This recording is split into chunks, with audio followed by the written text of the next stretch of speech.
I'm Elliot Kleinberg, author of the Civil War historical novel, Peace River.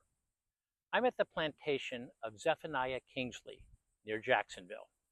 Maintained by the National Park Service, it's home to Florida's oldest surviving plantation house, built in 1798, and is surrounded by the remains of 23 slave cabins. We have said that Florida now is a diverse state, but as we learn in Peace River, back then it was fiercely Southern and proudly slave-holding. It had just 140,000 residents. 60,000 of them, that's 4 in 10, were slaves. Kingsley had bought the property in 1817, 4 years before America took possession of Florida from Spain. Perhaps the most prominent figure here was Kingsley's black wife, Anna High. One story says he bought her in Cuba, another that she was the daughter of the African chief whose vanquished enemies Kingsley would buy as slaves, allowing the chief to rid himself of them and make him a profit at the same time. Kingsley married Anna according to tribal custom, and it is said that the two ran the plantation together.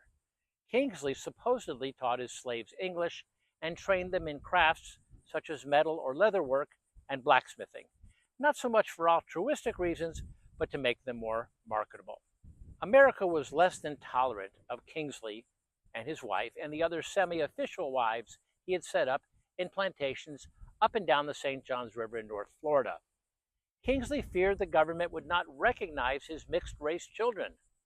He sold his plantation and set up Anna and her children in what's now the Dominican Republic. His death sparked a decades-long estate battle between his descendants and his other relatives. Kingsley's wives and descendants finally got some reward, although much of the estate was depleted by the cost of the lengthy court battle.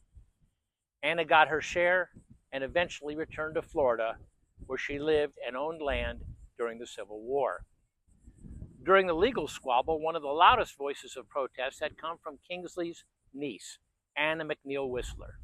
Her son later immortalized her on canvas. That's right, Whistler's mother.